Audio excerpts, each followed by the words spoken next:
El cielo sobre el norte de Israel se ha llenado de fuego nuevamente, pero esta vez viene del Líbano, específicamente de Hezbollah, que está intensificando sus ataques sobre Israel. Esta semana lanzó una lluvia de fuego con más de 200 cohetes precisamente hacia el cielo israelí, apuntando específicamente a 6 sitios militares. La última ronda de ataques comenzó de hecho el martes, cuando Israel neutralizó a un miembro de un alto general de Hezbollah. Hablamos de Talib Abdullah, mejor conocido como Abu Talib. Era un comandante de alto rango de Hezbollah y su muerte se ha convertido en un grito de guerra declarado ya en Beirut. Líbano ha prácticamente comenzado lo que podría ser los primeros pasos de una nueva guerra en Oriente Medio. El movimiento libanés Hezbollah lanzó el jueves una nueva andanada de cohetes y drones contra posiciones del ejército de Israel. Según un comunicado del movimiento chiita, aliado del movimiento islamista palestino Hamas, sus combatientes atacaron 6 cuarteles y sitios militares. Simultáneamente volaron escuadrones de drones explosivos contra otras 3 bases israelíes. Se trata de la tanda de proyectiles de mayor envergadura lanzados por Hezbollah desde que comenzaron los enfrentamientos casi a diario en la frontera con Israel, tras el estallido de la guerra entre Hamas y el ejército israelí en Gaza. El nuevo ataque tuvo lugar después de que un importante comandante del grupo muriera esta semana en un bombardeo israelí en el pueblo de Huailla, en el sur del Líbano. Por su parte, el ejército israelí informó que cerca de 40 proyectiles fueron lanzados hacia Galilea y la zona de los Altos del Golán. La mayoría fueron interceptados, pero otros provocaron incendios. Israel prometió responder con fuerza a los ataques de Hezbollah. Ya sea mediante esfuerzos diplomáticos o de otro tipo, Israel restablecerá la seguridad de nuestra frontera norte. Israel responderá con la fuerza a todas las agresiones de Hezbollah. Más de 460 personas han muerto en Líbano tras más de 8 meses de ataques transfronterizos desde el 7 de octubre, cuando estalló la guerra entre Hamas e Israel. La mayoría de las víctimas eran combatientes, pero también unos 90 son civiles, según estimaciones de la AFP. Del lado israelí, al menos 15 soldados y 11 civiles murieron, según las autoridades. En ambos lados de la frontera, decenas de miles de personas tuvieron que abandonar sus hogares por las hostilidades. Pero ahora, una pregunta, porque todos sabemos muy bien lo que está pasando en Palestina, pero muchos en el chat preguntan por qué Líbano está a punto de reventar ahora una nueva guerra con Israel. Ya no hablamos de ese frente que todos conocemos. Bueno, para entender la gravedad de esta situación, pues hay que ver un poco los antecedentes previos a esta lluvia de fuego que acaba de lanzar en una semana Hezbollah, que bien podría ser apenas el comienzo. Durante 8 meses Israel y Hezbollah han estado intercambiando fuego de Líbano a Israel y viceversa, pero la escalada de esta semana es sumamente preocupante en términos de lo que estamos viendo. Más de 215 cohetes fueron lanzados y eso provocó una serie de incendios en el norte de Israel. Hezbollah afirma haber destruido objetivos militares, incluidos el Monte Merón, donde las fuerzas israelíes tienen una estación de radar. También dice que destruyeron una fábrica que producía vehículos blindados.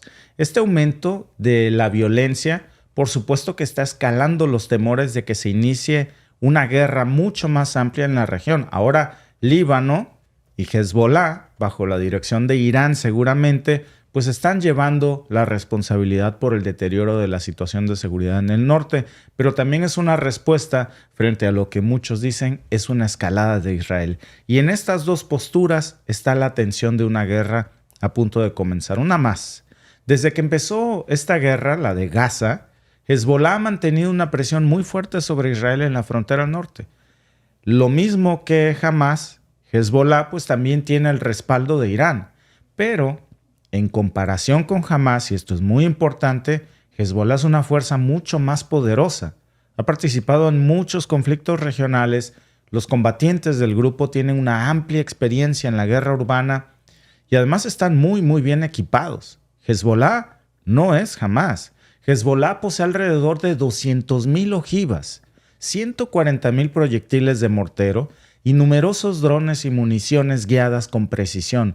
Por lo tanto, lo que estamos viendo es que Hezbollah puede sostener una guerra prolongada.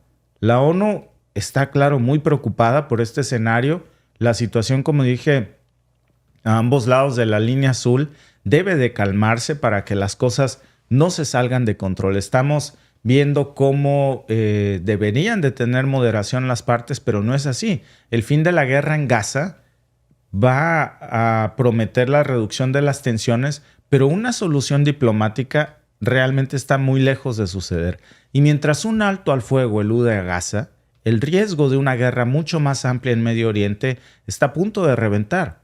En el contexto internacional también estamos viendo un papel muy crucial. Miren, y déjenme hacerles una comparación en un momento del doble rasero nuevamente que estamos viendo aquí. Pero antes, déjenme comentarles lo que está pasando en el G7. Vamos a hablar de esto en un rato más porque hay dos puntos de vista, pero en el G7 han dejado muy clara su postura. Están en contra, dicen, de la ofensiva de Israel en Rafah, pero tampoco quieren que la guerra se extienda más al Líbano, y claro, con justa razón.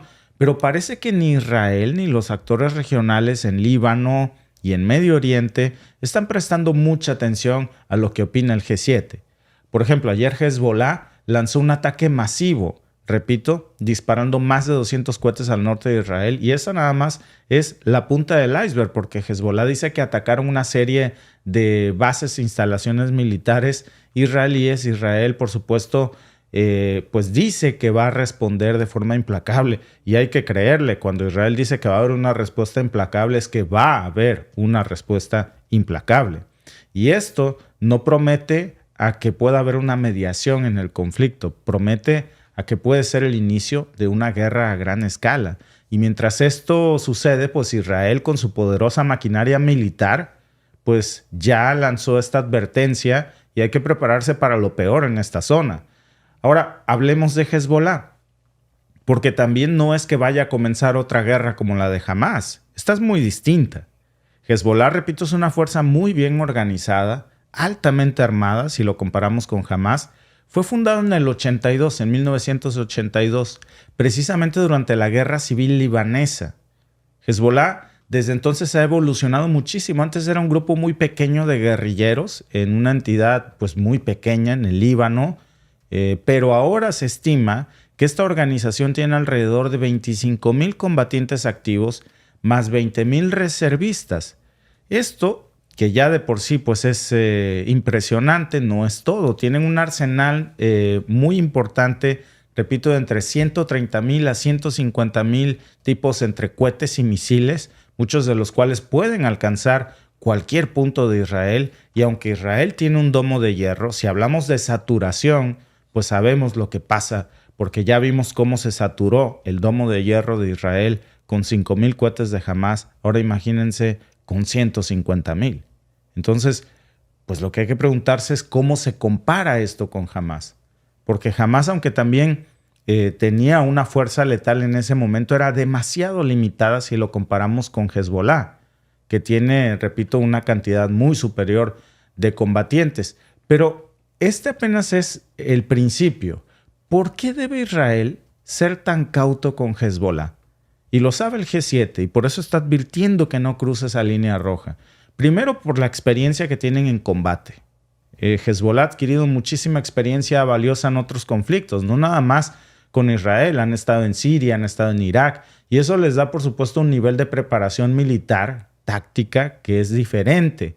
Hezbollah también tiene otras capacidades de guerra asimétrica que no son las guerras convencionales que estamos viendo, por ejemplo, en Hamás. Y eso hace que sea un adversario pues formidable, al igual que Israel, en términos de diversificar sus estrategias en una comparación diferente. Israel, claro, no es una nación que tome a la ligera la amenaza de Hezbollah.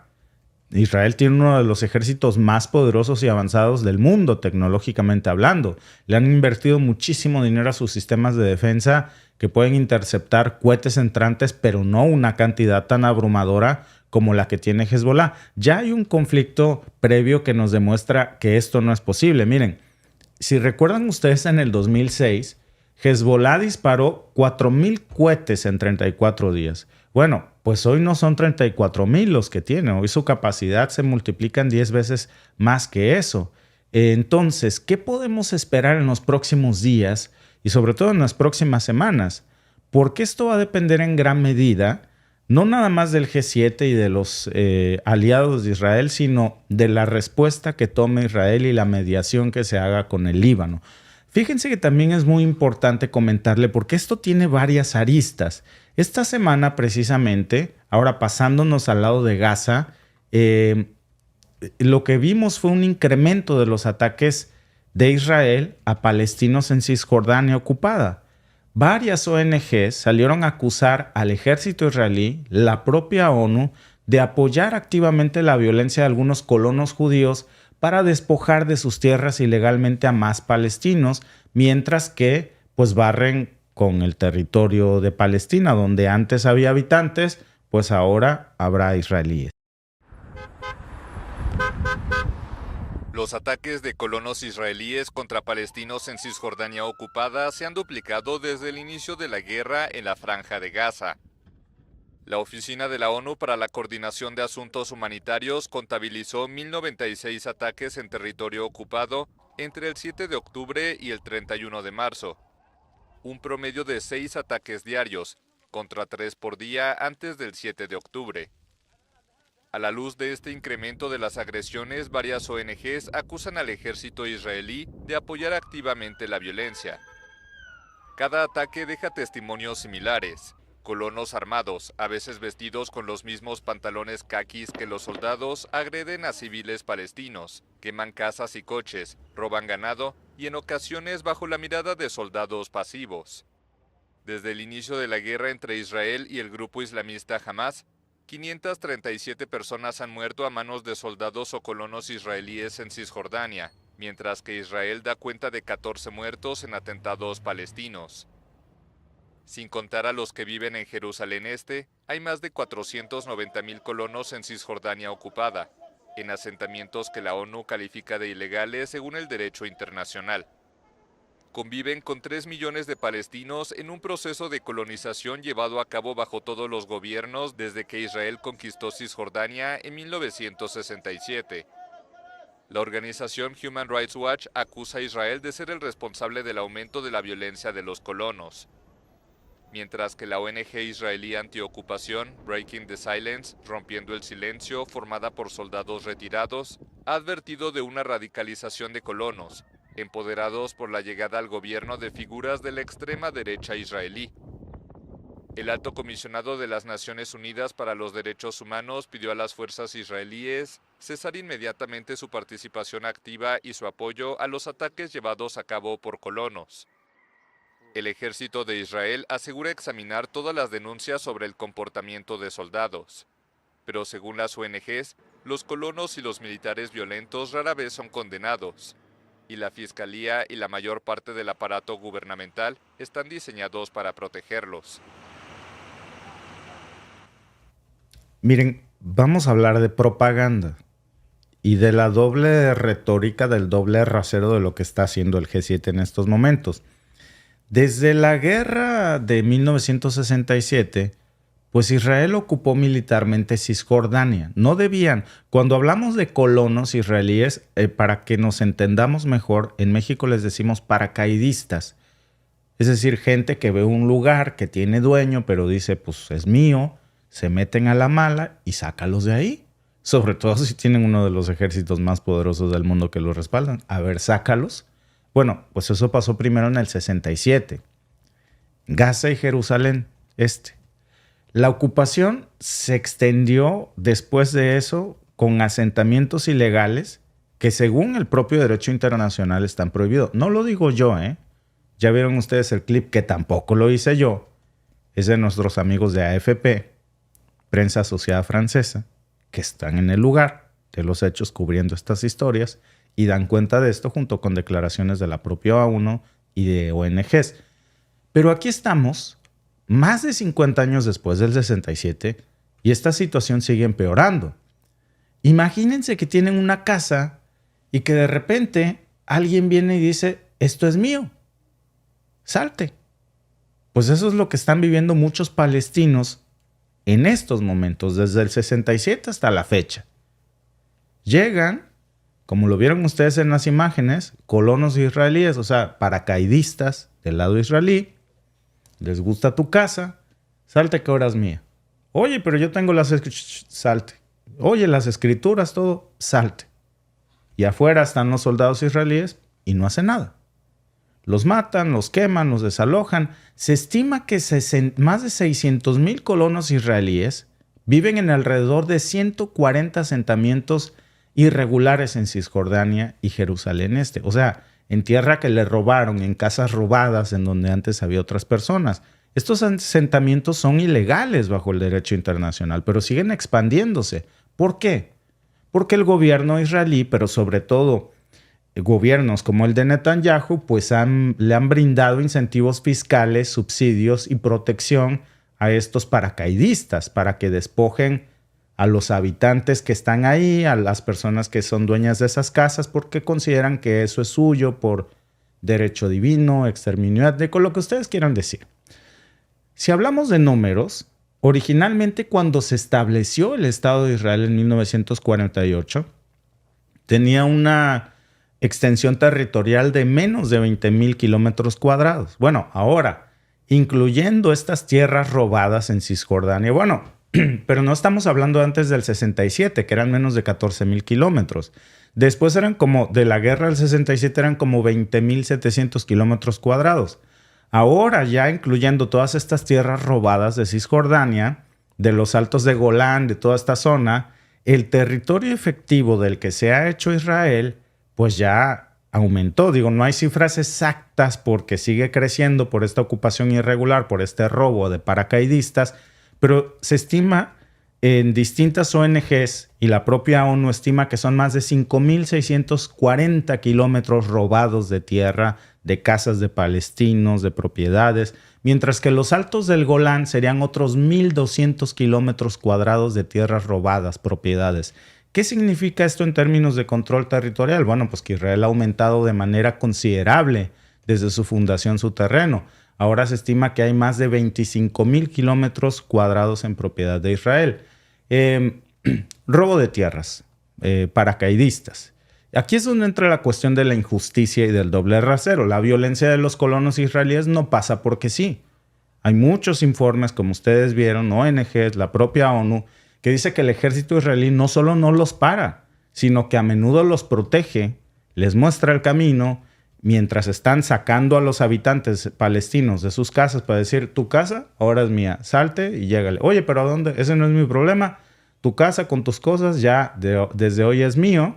Y bueno, esto se ha documentado. ¿Es un robo? Sí. ¿Es un despojo de tierra? Sí. La propia ONU lo ha dicho.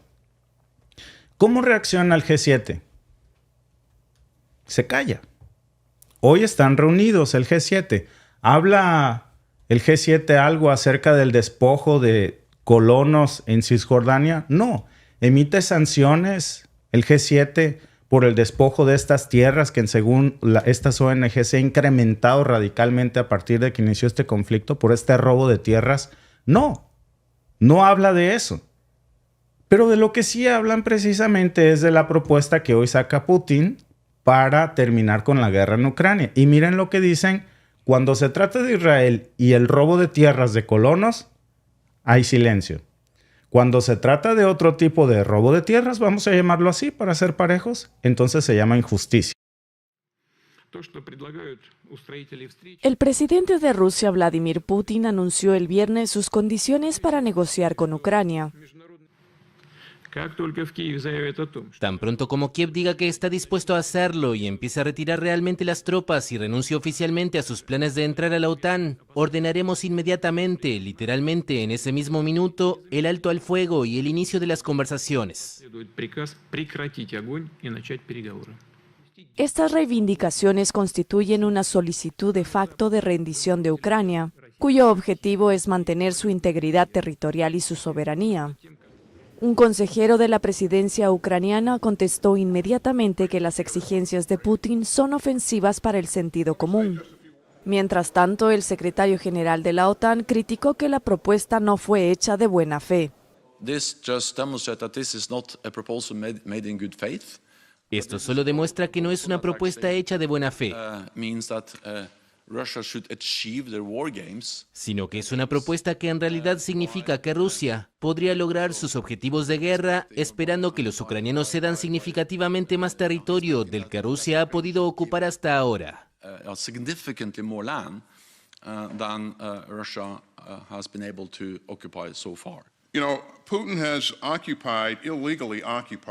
Putin ha ocupado ilegalmente territorio ucraniano soberano. Él no está en posición de dictar a Ucrania lo que debe hacer para lograr la paz. Putin proclamó en septiembre de 2022 la anexión de 4 regiones del este y del sur de Ucrania, además de Crimea en 2014. El presidente ruso insistió en que Ucrania debía entregar a Rusia todos estos territorios, aunque Moscú solo los ocupa parcialmente. Cuando se trata de la ocupación ilegal de Israel, reconocida y acusada por la misma ONU y ONGs, no lo dije yo, vieron ustedes el clip de AFP, que tampoco lo hice yo. Hay reporteros en la zona pidiendo declaraciones a ONGs y a la ONU. Además, esto es reconocido internacionalmente como un robo. No hay sanciones para Israel. No hay un solo extrañamiento del G7 en estos momentos de lo que está pasando en Cisjordania. Pero sí salió muy pronto Stoltenberg a decir que es significativamente mucho más tierra lo que pide Rusia para la paz en Ucrania. No es que ni siquiera me voy a pronunciar sobre las propuestas de Putin para mediar la paz en Ucrania, si son válidas o no. Lo que sí es el evidente doble rasero de que justo cuando sale en los medios tradicionales de información 2 notas, sale la nota de cómo Israel está intensificando más su ocupación ilegal de tierras en Cisjordania, o sea, quitándole tierras a los palestinos, y de eso el G7 se calla, Stoltenberg se hace como el que no oyó, Lloyd Austin III, el jefe del Pentágono, el jefe de seguridad de Estados Unidos, el secretario de Seguridad, no dice nada, no se pronuncia sobre lo de Israel. Pero cuando se trata de Ucrania, ahí sí prestos todos dictan 300 sanciones más, literalmente a 300 entidades más. Y hay una reunión especial para esto. Incluso invitan a Zelensky al G7. No invitaron al presidente de Palestina para hablar sobre la recuperación de tierras robadas en Cisjordania. Un doble rasero muy evidente, Alba. Claro, siempre la hipocresía en su máximo esplendor. Ahora, cuando iniciábamos, tú dijiste, ¿no?, que Líbano mandó 200 cohetes a Israel.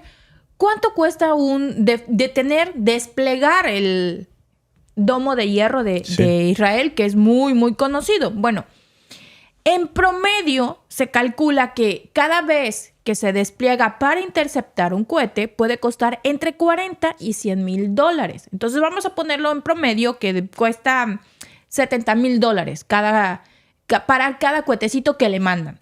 Bueno, pues entonces, para parar esos 200 cohetes gastó $14 millones Israel solo en eso.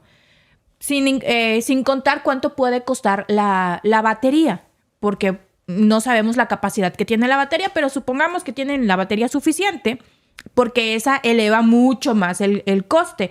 Pero bueno, $14 millones. ¿Cuánto gastó Líbano? Bueno, en promedio se estima que los cohetes que más utiliza Hezbollah son los Katyusha, que cuestan en promedio entre $300 y $800 cada cohete. Pero vamos a poner que costaron $800 cada cohete. Bueno, pues en el ataque, Líbano se gastó en aproximadamente $160,000. Imagínate. Oye, Alba, y fíjate, además de esto, regresando un poquito al tema vamos a switcharle aquí, porque es que todo tiene conexión hoy en el mundo. Martín Armando Ramírez Leal nos dice, o sea que Ucrania pierde la guerra y quiere poner las reglas. Si Estados Unidos ganó a Irak, puso las reglas. ¿Puso las reglas Irak? Pues no. Claro, el que gana pone las guerras. Cruel, pero es verdad. Sí. En la mañana hablábamos de esto. Por ejemplo, cuando México tuvo que ceder más de la mitad, bueno, ceder no, cuando perdimos más de la mitad de nuestro territorio y se le entregó a Estados Unidos, ¿por qué fue? Porque Estados Unidos ganó la guerra y puso las condiciones de guerra y esa fue una pena de guerra. ¿Era opcional? Pues no. ¿Digo que es justo? Pues tampoco. ¿No nos tocó ganar? Pues ¿qué hacemos? No estábamos para poner condiciones. Ahora sí que como decía Don Vito Corleone, esa, ya sea tus sesos o tu firma, pero algo va a estar en este papel, ¿no? Pues ya quédatelo, ya que Pues le hago. sí, ya que... La cuestión, yo lo que quiero exhibir hoy, Alba, aquí es que no es que yo esté a favor ni de uno ni de otro, de nadie. Pero lo que sí veo, Alba, es el doble rasero que hoy sale de la misma nota el mismo día en diferentes contextos. Cuando se trata, hoy sale esta nota de cómo colonos israelíes están intensificando el despojo de tierras a palestinas con la complacencia del ejército israelí. El mundo calla. El G7 calla. No hay sanciones. Ahí Lloyd Austin hace como que no ve. Encima le mandan más armas a Israel. Pobrecitos, hay que apoyarlos. Véndanles más F-35. Fíanles más bombas. Putin dice, oye, estas tierras que ya gané me las quedo. No voy a decir si es justo o no. El mundo se alarma. Y hay sanciones. Y hay que condenarlo. Y sale el G7. Y sale Lloyd Austin. ¿No deberíamos de tener un mismo rasero para todo? Yo creo que ese es el punto de la hipocresía que estamos viendo. Claro. Por cierto, Alba, otro contexto que también es que esto tiene demasiadas aristas que se conectan hoy mismo. Esto que estamos viendo, Alba, de los ataques, 200 cohetes lanzados en menos de una semana de Hezbollah a Israel, o sea, desde Líbano hasta Israel. ¿Está Irán detrás de esto? Sí, definitivamente no lo creo y no estoy seguro. ¿Por qué es importante analizar esto, Alba? Porque si esto es así, entonces en las próximas horas, cuando Israel dice va a haber una respuesta implacable, hay que creerle. Sí. Va a haber una respuesta implacable 10-1. Y entonces, ¿quién va a salir después de que esa respuesta implacable salga? Porque si Irán es la mano que mece la cuna, entonces puede ser que Hezbollah dé la sorpresa, Alba. Sí, sobre todo también cuando vemos los números. Honestamente, como decíamos, la guerra está avanzando, ahora es una guerra más tecnológica. ¿Cuánto cuesta un tanque de guerra como el que estamos viendo ahorita en pantalla? Pues son muy costosos. Algunos dicen que rondan los 5 millones, pero vamos a poner que es el Abrams y cuesta los 5 millones. Pero el Abrams no el que le mandaron a Ucrania, el que supuestamente tiene Estados Unidos en stock, que es el mero bueno. 5 millones. ¿Cuánto cuesta un dron? Bueno, entre 5 y 25 mil dólares. Y con un dron de ese costo pueden destruir un tanque de 5 millones. Es una guerra que ahora es mucho más económica para el que tiene los drones y mucho más costosa para el que posee los tanques. Es como les decía ahorita, el despliegue del domo de hierro tiene una eficacia muy alta según autoridades israelíes, que podemos debatir muchas cosas, pero bueno, vámonos con la versión oficial. Tiene una eficacia muy alta, sí, pero también tiene un costo muy alto. $160,000 costó el ataque del lado del Líbano por más de 14 millones del lado israelí. Entonces, si hacemos número, es una guerra de desgaste económico muy fuerte para Israel y no tan fuerte para Hezbollah, que les digo que en promedio sus cohetes, que son los que más utilizan ellos, se estima un costo costosísimo en $800. Parar cada cohete de esos de $800 a Israel está costando entre $40 y $100,000. Esos son los números oficiales que se pueden encontrar para ambos lados. Entonces sí es una guerra mucho más costosa para Israel que para Hezbollah. Pero pues Israel tiene aliados poderosos y aliados con dinero como Biden, que salió a decir de las armas que le envía, de que está over the top, pero le sigue enviando bombas, le sigue enviando todo lo que necesita. ¿Por qué? Bueno, porque en Gaza, como ya lo hemos hablado muchísimo, pues está la principal reserva de gas en el mundo. Claro. Gas Marín. Y si Rusia tiene el gas y tú no tienes gas y te encuentras gas en Gaza, pues hermano, vamos a apoderarnos de Gas Marín y tenemos gas a muy bajo costo para nosotros hacernos de más dinero. Alba, porque fíjate, dice nuestra amiga, gracias amiga Odapti, de mil corazón por recordarnos esto, porque nunca falta, ¿verdad? Pero sobre todo cuando hablamos de este tema, decía, por cierto, déjenme por cierto, si hablar de religión, decía un religioso, un líder de la religión más grande, una de las más grandes del mundo, no es la más grande, pero una de las más grandes, Juan Pablo II, el Papa, escribió una encíclica papal que se llama Fe y Razón. Léanla, muy buena. Y lo que decía Juan Pablo II, en pocas palabras, pero léanla, es que no es lo mismo tener fe que ser fanático. No es lo mismo tener fe que ser ignorante. Entonces hay una diferencia sustancial. Nos decía, nosotros no platicamos de política con nuestros hijos. No. Digo, hay muchas otras cosas de las que hablar en la mesa, ¿no? Pero nuestra hija, la más pequeña, y me asombra cómo esto está calando, Alba, en los niños, especialmente aquí en Canadá. Bueno, en toda la sociedad. Bueno, la famosa generación Z, que ahora es la que está poniendo sobre las cuerdas a Biden con el TikTok, con lo que tanto le duele, las redes sociales. Aquí en Canadá las protestas pro palestinas están para el gobierno fuera de control. El gobierno no las reprime. Además, aquí en Canadá hay alguno que otro escenario, pero en su mayoría dejan que ocurran. El caso es que nos dice nuestra hija de 12 años, pues que nos comenta, oye, ¿supieron lo que pasó en Israel? Y le dice nuestro hijo, ¿qué? Porque pasan muchas cosas, ¿no? O sea, ¿cuál de todas? Porque pasan muchas cosas. Y comenta nuestra hija un suceso de algo que había pasado la semana anterior. ¿Qué fue lo que dijo? Es sobre todos los ojos sobre Rafa. Sí, sobre la imagen esta que se hizo viral, sobre el trending. El caso es que dice nuestra hija de 12 años, sí, pero no se... Y dice nuestro hijo, ¿no? Y ahí toda la gente defendiéndola porque dicen que es algo bíblico. Y dice nuestra hija de 12 años, sí, de 12 años, fíjense. Lo bíblico es que ya saben que hay gas en Gaza. Fíjense, o sea, ¿cómo está esto calando y revolucionando en las generaciones más jóvenes, incluso aquí en Canadá? Ellos están, sobre todo en la escuela, entre los niños, entre ellos se ponen de acuerdo para ver qué organizaciones soportan.